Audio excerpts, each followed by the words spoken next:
예, 반갑습니다. 이런 질문을 많이 받습니다. 서가모니는 인간이다. 그래서 불교는 인간의 종교다. 그래서 인간 가운데 존경스러운 사람으로 서가모니를 존중한다. 그런데 기독교나 다른 종교는 신의 종교다. 그렇게 해서 신과 인간 이렇게 구별을 하는 이런 말을 많이 듣습니다. 또 그런 의도로서 부처님은 인간이다. 그래서 인간으로서 그래서 인간이라는 걸 강조하는 얘기를 자주 듣습니다. 그래서 인간을 강조하면서 그러면서 은연중에 신과는 다른 한계 지어진 어떤 이제 하찮은 존재 이런 얘기를 많이 합니다. 그런데 그것은 우리 부처님 입장에서 보면은 불법의 입장에서 보면은 참 어처구니 없는 무명에 가득한 질문입니다. 그리고 그 질문이 깔고 있는 것이 참 어리석습니다. 말이 있다 그래가지고 실체가 있는 게 아니다. 이거에 대한 혼동입니다. 부처님께서 있는 것을 있는 그대로 바라보니까 우리가 그전까지 여러 인도나 이런 데에서 절대적인 존재, 세상을 창조했다는 신이라든 존재 그런 것도 부처님께서 있는 그대로 보니까 다 중생이더라. 이것이 바로 부처님께서 깨달으신 겁니다. 깨달으신 내용입니다. 그래서 서가모니가 인간이고 불교가 인간의 종교고 딴 거는 신의 종교다 하는 게 불교에서 보면 참 어처구니 없는 질문이다 이런 말이 되겠습니다. 있는 것을 있는 그대로 보니까 생명이 사는 여러 공간들이 한량없이 많다 말이죠. 생명이 사는 수준들도 많다 이거죠. 그러다가 보니까 우리는 인간계에서 사는 거고 인간계 위에는 천상계의 화신으로 태어나는 천신들이 있는 거고 천신들도 그것을 가만히 종류별로 살펴보니까 욕계에 바탕한 여러 천신들도 있는 거고 그 위에는 선정 상태에 있는 천신들도 있는 거고 다 있더라 이거죠. 그리고 무색계의 정신세계만 있는 천신들도 있더라. 그런데 그 모든 천신들의 하나 같은 공통점이 뭐냐? 우리 사람이나 축생이나 이런 거와 같이 업의 한계에서 벗어나지 못하는 존재더라 이런 말입니다.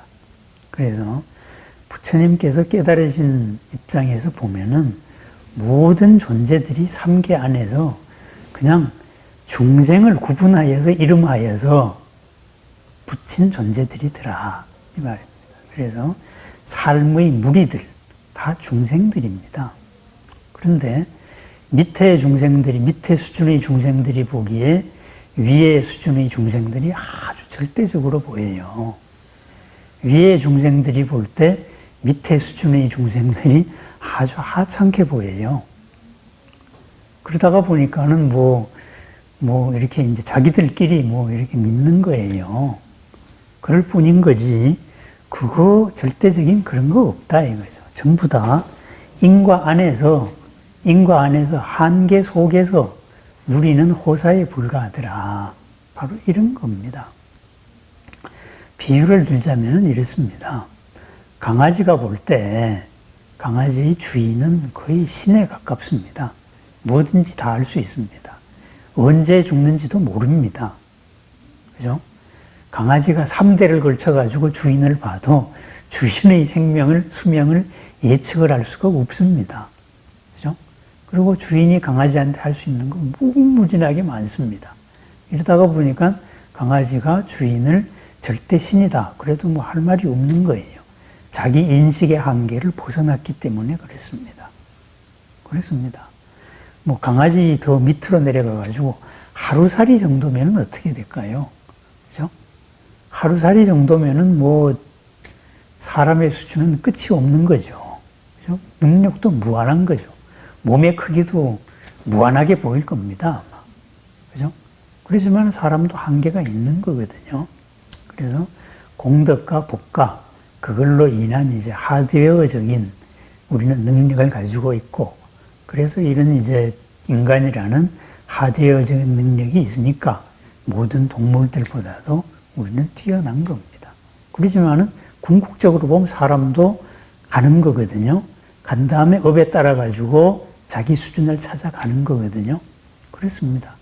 바로 불교에서 바라볼 때 신들이다 하는 게 바로 그런 존재들입니다. 욕계의 신들이다 그랬을 때는 이제 스스로끼리 상대적인 짝을 찾아가지고 다투는 그런 이제 우리와 같은 수준에서의 조금 높은 존재들이 되겠고, 색계나 무색계의 신이다 그럴 때는 상대를 초월했기 때문에 자기 스스로를 즐기는, 자기 만족으로 사는 신들이 되겠죠. 그런 수준의 차이는 있습니다. 그래서 우리 불교에서 볼 때에는 절대신 이런 거 없다. 그런 게 있다고 주장하는 거, 그건 그 사람들의 믿음이고 그 사람들의 관념 체계입니다. 있는 것을 있는 그대로 보지 않는 그러한 관념 체계다 이거죠. 그죠? 그렇기 때문에 뭐 서가모니는 인간이고 불교는 인간의 종교고 딴 것은 신의 종교다. 그러는데 신을 누가 봤습니까? 신의 대리인이라고 신의 목소리를 전한 사람들이 얼마나 우리 보통 사람들보다 어리석은 일이 많았습니까? 그건 자기들끼리 주장하는 거예요.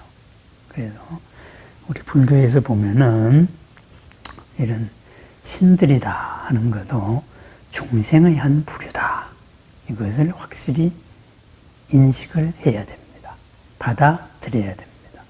그래서 우리가 아침에 모든 부처님과 보살들을 예배를 드리고 그 다음에 신중단에게도 인사를 합니다. 우리보다 뛰어난 존재들이죠. 그 다음에 그 신중단 앞에서 반야심경도 같이 외웁니다. 그건 무슨 말이겠습니까? 같이 걸어나가는 구도자이다 이 말입니다. 그래서 현재는 지은 공덕이 신중들, 신들이 우리보다 더 뛰어납니다. 하지만은 오늘 금생의 우리들의 공부가 더 훌륭하다면은 다음 생에는 저 신중들보다도 훨씬 더 우리가 뛰어날 수가 있습니다. 우리가 절대신급이라고 생각하는 그러한 뭐 범천 이런 존재들보다 더 올라갈 수가 있다 이거죠. 그러다가 보니까는 신중과 우리는 어떻게 됩니까? 같은 도반들입니다. 같은 도반들. 그러니까 우리가 신중들에게 부탁을 합니다. 신중 기도입니다. 그러면 신중들은 우리들의 부탁을 들어줍니다. 조건이 맞다면은. 그것은 입장을 바꿔놓고 말하면 뭐냐. 신중들께서 우리들에게 투자해 주는 거와 똑같습니다. 당신들 잘 되면은 나 좀 이끌어 주세요. 바로 이런 영역이 되는 겁니다. 왜? 부처님으로 나아가는 같은 도반들이고 앞서거니 뒤서거니 하는 존재의 형식을 달리하는 존재에 불과하기 때문이다. 이런 겁니다. 그래서 뭐 신과 인간을 구별하고 뭐 또 부처님을 인간이다. 뭐 이렇게 강조하고 그런 말을 하는 사람들이 밑바닥에 깔린 의도와 밑바닥에 깔린 전제, 그것을 잘 살펴봐야 됩니다. 우리 불교적으로 보면은 참 어리석은 전제들입니다. 또 그걸 그대로 받아들이는 사람도 있어요. 그것 또한 잘못된 것이다. 이런 말입니다. 그래서 우리는 모든 한계에서 벗어나는, 모든 한계가 비롯되는 근원적인 해탈로 가려고 하는 것입니다. 그것이 영원한 생명이고 영원한 지혜의 빛이고 영원한 공덕의 원천입니다. 그것을 열반이라고 말합니다. 그 열반으로서 모든 한계를 초월한 행복한 삶, 자유로운 삶, 그것이 우리들의 수행 목표입니다.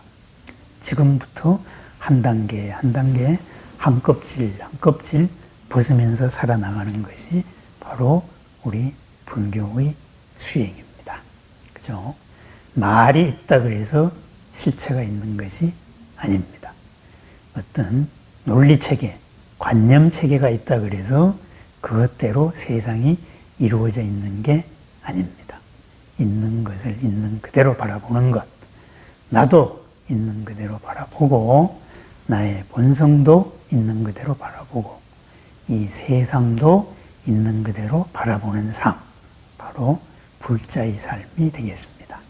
나날의 삶이 여실지견의 삶, 해탈지견의 삶이 되기를 축원드립니다. 감사합니다.